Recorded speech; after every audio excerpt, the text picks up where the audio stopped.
नमस्कार. आपल्या सगळ्यांचं स्वागत आहे आयकॉन स्टील प्रस्तुत बिल्ड आयकॉन या उपक्रमामध्ये. आज आम्ही आलो नाशिकमध्ये आणि माझ्यासोबत आहेत senior engineer Jitendra Jagtap sir, जे खरं तर 1993 पासून या क्षेत्रामध्ये अतिशय उत्तमरित्या काम करतात. स्पेशली आर्किटेक्चरलच्या अँगलनं त्यांची प्रॅक्टिस फार चांगली चालू आहे आणि त्याच्यात सुद्धा काही रेसिडेन्शियल, कमर्शियल, इंडस्ट्रियल अशा वेगवेगळ्या प्लॅटफॉर्मवर त्यांचं काम आतापर्यंत चालू आहे. त्यामुळे त्यांचा आतापर्यंत हा प्रवास कसा होता, त्यांना आलेले अनुभव कसे आहेत, या क्षेत्राकडे बघण्याचा त्यांचा दृष्टिकोन काय आहे, या सगळ्या संदर्भात आपण त्यांच्याशी गप्पा मारणार आहोत बिल्ड आयकॉन या प्लॅटफॉर्मवर. नमस्कार सर. नमस्कार. तर गप्पांची आपण अशी सुरुवात करूयात अगदी तुमच्या लहानपणापासून. ते म्हणजे तुमची शाळा कुठली होती, मग कॉलेज कुठलं होतं, आणि सगळ्यात महत्वाचं म्हणजे एवढ्या 30-35 वर्षांपूर्वी जेव्हा आर्किटेक्ट करेल प्रॅक्टिस करावं किंवा सिव्हिल इंजिनिअरिंग या क्षेत्रात यावं, यासाठी प्रेरणास्थान कोण होतं की ज्यांच्यामुळे खरं तर तुम्ही या क्षेत्राकडे वळलात? तर कसा होता हा सगळा प्रवास? माझं तसं प्राथमिक शिक्षण सिन्नरलाच झालं. सिन्नरच्या सरकारी शाळेत मी 1ली ते 5वी पर्यंत शिकलो. 1ली ते 4थी पर्यंत. त्याच्यानंतर 5वी पासून आमचं सिन्नरला जनता विद्यालय, इथं 5वी ते 10वी इथं शिक्षण झालं माझं. त्यानंतर वडिलांनी डिप्लोमा करायला प्रोत्साहन दिलं. सिव्हिल इंजिनियर व्हावं, मी सिव्हिल इंजिनियर व्हावं अशी वडिलांची इच्छा होती. त्यामुळं आणि त्यावेळेस चांगले मार्क असल्यामुळे 10वीला, आणि संख्या पण कमी होती त्यावेळेस, कॉम्पिटिशन कमी असल्यामुळं मला जळगावला ऍडमिशन मिळालं सिव्हिल इंजिनिअरिंगला. आणि मग त्या अनुषंगाने तुमचा प्रवास म्हणजे शिक्षण पूर्ण झालं. जळगावला ऍडमिशन मिळाल्यानंतर एकदमच नुकतंच 10वीतनं मी जळगावला शिफ्ट झालो. बरोबर. पहिल्या दिवसापासून तिथं काही ते मला जमलं नाही, म्हणजे हॉस्टेलवर राहणं वगैरे, तिथनं निघून आलो. बरोबर. 1 वर्ष 11वी केलं. 11वी केल्यानंतर परत वडिलांनी सांगितलं ते आता करायलाच पाहिजे. मग मी नाशिकला ऍडमिशन घेतलं. मग नाशिकला गव्हर्नमेंट पॉलिटेक्निक नाशिक मधून सिव्हिल इंजिनिअरिंग केलं. बरोबर. त्याच्यानंतर आमच्याकडं सिन्नरला अनंत राजेगावकर म्हणून आर्किटेक्चरल प्रॅक्टिस करायची. नाशिक मधलं आता सध्याचं फेमस व्यक्तिमत्व आहे अनंत टेक्नोक्रेट, तुम्हाला कदाचित माहिती असेल. तर ते आमच्या पप्पांचे मित्र होते. त्यांनी मी एक्झाम दिल्यानंतर 2-3 दिवशी त्यांनी मला बोलून घेतलं. उद्यापासून माझ्याकडे जॉईन व्हा म्हणून सांगितलं, आणि त्याप्रमाणे त्यांच्याकडे प्रॅक्टिस करायला सुरुवात केली. त्यांचे सिन्नरला त्यावेळेस इंडस्ट्रियल, रेसिडेन्शियल बऱ्या प्रकारचे प्रोजेक्ट चालू होती. तिथं आम्ही प्रॅक्टिस करायला सुरुवात केली. साधारणतः वर्षभर त्यांच्या फर्ममध्ये मी काम केलं. नाशिकमध्ये पण त्यांचं ऑफिस होतं, नाशिकला पण त्यांच्या बरोबर काम केलं. सिन्नरची त्यांची सगळी प्रोजेक्ट त्यावेळेस मी सांभाळायचो. रेसिडेन्शियल, कमर्शियल, इंडस्ट्रियल जे काही प्रोजेक्ट होते ती सगळं मी बघायचो. सिन्नरला मी एकमेव होतो त्यांच्याकडचं, आणि बऱ्यापैकी काम होत त्यांची सिन्नरला त्यावेळेस. सिन्नरचेच असल्यामुळे ते, आणि त्यावेळेस नंबर ऑफ आर्किटेक्ट कमी होते. सिन्नरला तर 2च होते. मग त्यामुळे आर्किटेक्चरल आपण कन्सल्टन्सी करावी असं त्यामुळे मला वाटलं. बरोबर. परंतु डिप्लोमा असल्यामुळं लिमिटेशन होतं आर्किटेक्चरला. बरोबर. बरोबर. लिमिटेशन या प्रकारचं होतं की ठराविक स्क्वेअर मीटर पर्यंतचे प्रोजेक्ट करता यायचे. सायनिंग अथॉरिटी जी होती ती ठराविक स्क्वेअर मीटर पर्यंतच, 500 स्क्वेअर मीटर पेक्षा जास्त बिल्डिंग करता येत नव्हते. EMI केलं, मग रजिस्ट्रेशन केलं, आणि तेव्हापासून आर्किटेक्चरल प्रॅक्टिस चालू केली. सिन्नरलाच ऑफिस टाकलं. अजूनही सिन्नरलाच आहे, पण बऱ्या प्रकारची कामं केली, इंडस्ट्रियल, रेसिडेन्शियल सगळीच. बरोबर. मग आता या अनुषंगाने या क्षेत्रातल्या काही प्रश्नांकडे आपण चर्चा करूया. त्यातला पहिला महत्वाचा प्रश्न आहे की या क्षेत्रामध्ये प्लॅन ही स्टेज अतिशय महत्वाची असते. तर प्लॅन या स्टेजचा इम्पॉर्टन्स तुमच्या नजरेतून काय आहे, महत्व तुमच्या नजरेतून काय आहे, आणि तुम्ही प्लॅनवर कसं काम करता? आता या संदर्भात बोलायचं म्हटलं ना, आपल्या कल्पना काय आहेत आणि समोरच्या रिक्वायरमेंट काय आहेत यात खूप मोठा फरक असतो, मला आतापर्यंत जाणवलेला. आमच्याकडे येणारा क्लायंट जो असतो तो सगळ्यात पहिले बजेट विचारात घेतलेला असतं.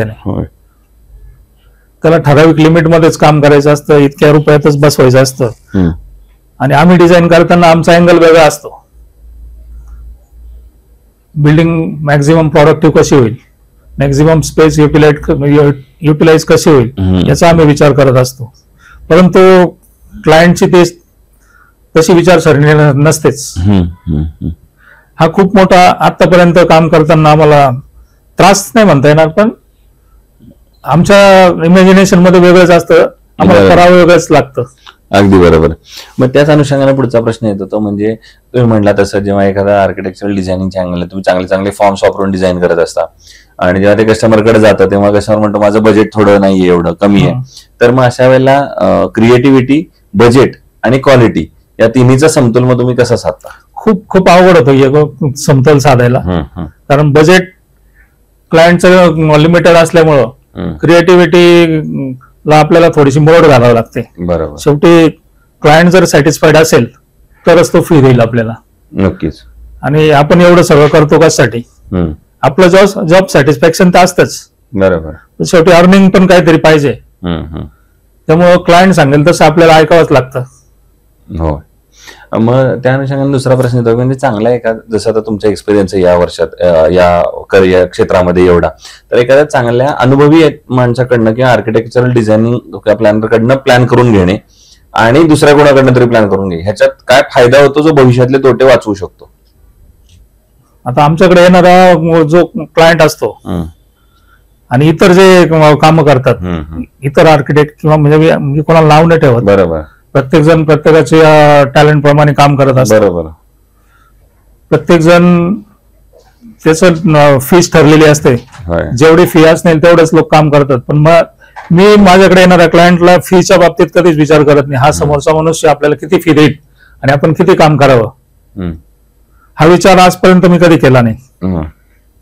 त्यामुळं समोरच्याचं काम चांगलं क्रिएटिव्ह कसं होईल, त्याच्याकडे येणारा जो व्हिजिटर असेल त्याला पण त्याचं घर किंवा जे काय त्याची बिल्डिंग असेल चांगली कशी वाटेल याचा नेहमी विचार केलेला करत असतो. बरोबर आहे. आता एक थोडा वेगळा प्रश्न आहे तो म्हणजे नाशिक जिल्ह्याच्या विकासाचं विजन जर तुम्हाला विचारलं तर तुमच्या डोळ्यासमोर कुठले मुद्दे येतात ज्या मुद्द्यांवर खरं तर प्रशासनानं आता काम केलं पाहिजे तर एक चांगलं सर्वांगीण विकास असलेलं नाशिक आपल्याला बघायचं असेल तर? नाशिकचा विचार केला तर गेल्या 10 वर्षात मला नाही वाटत कुठले नवीन प्रोजेक्ट इंडस्ट्रियल आलेत, मोठे प्रोजेक्ट. बरोबर. नाशिकची खरी जर प्रगती बघायची असेल आपल्याला तर नवीन नवीन प्रोजेक्ट या ठिकाणी आले पाहिजे असं मला वाटतं. इंडस्ट्रियल ग्रोथ झाली तरच एम्प्लॉयमेंट निर्माण होईल. बरोबर. आणि एम्प्लॉयमेंट निर्माण झाली तरच इन्फ्रास्ट्रक्चर तर बऱ्यापैकी आता तयार झालेले आहे नाशिकमध्ये. आता समृद्धी आणि सुरत चेन्नई वगैरे जे काय हायवे होत आहेत, बरोबर, त्यामुळं इन्फ्रास्ट्रक्चर आपल्याकडे आज तयार आहे, परंतु त्या प्रमाणात पाहिजे तसे मोठे प्रोजेक्ट अजून येत नाही आपल्याकडे आणि ते आणण्यासाठी प्रयत्न व्हायला पाहिजे असं मला वाटतं. पण मग तेच आणण्यासाठी प्रशासनानं काय पावलं उचलली पाहिजे असं तुम्हाला वाटतं? प्रशासनानं उचलल्यापेक्षा लोकप्रतिनिधींनी यात लक्ष घातलं पाहिजे. मोठे प्रोजेक्ट आपल्याकडे कसे येतील नाशिकमध्ये, बरोबर, याकडे लक्ष दिलं पाहिजे असं मला वाटतं. दुसरं कन्स्ट्रक्शन या म्हणजे ऍज अ इंडस्ट्रीमध्ये स्टील आणि सिमेंट हे 2 महत्वाचे घटक असतात. तर स्टील सिलेक्शनची जेव्हा वेळ येते तेव्हा तुम्ही काय पॅरामीटर्स बघता आणि मग ठरवता की हे स्टील चांगलं आहे, हे वापरलं पाहिजे? आपण टेस्ट रिपोर्ट बघून स्टील घेतो. टेस्टेड स्टीलच बऱ्यापैकी वापरलं जातं. मग आयकॉन स्टील यापूर्वी वापरले का तुम्ही म्हटलं? यापूर्वी 1-2 प्रोजेक्टला आपण वापरले आयकॉन स्टील. बरोबर. मग कसं आहे तुमचा आयकॉनचा अनुभव? आयकॉनचा खूप चांगला अनुभव आहे. ओके.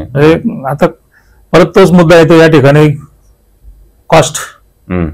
आपण क्लायंटला सजेस्ट केला आयकॉन स्टील पाहिजे, क्लायंट 4 ठिकाणी जाणार, बरोबर, 4 ठिकाणचे रेट घेणार, तो आपल्याला येऊन सांगणार, बरोबर, का अमुक अमुक स्टील इतका रेट मिळतोय, आयकॉन स्टील इतका रेट मिळतोय, मग आयकॉनच का घ्यावं? बरोबर.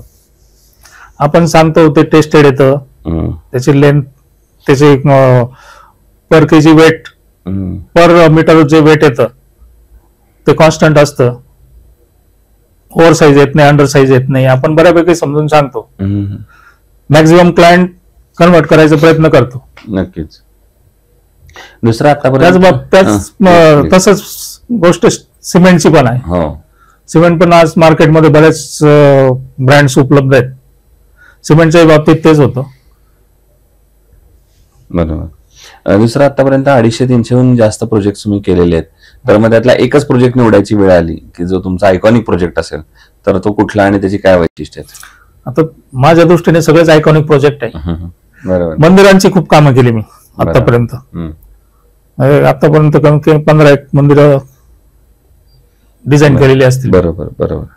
आता सगळ्यात मोठं एक सिन्नरला एक तळ्यातील भैरवनाथ म्हणून आहे, ते मंदिर बनवतोय आम्ही.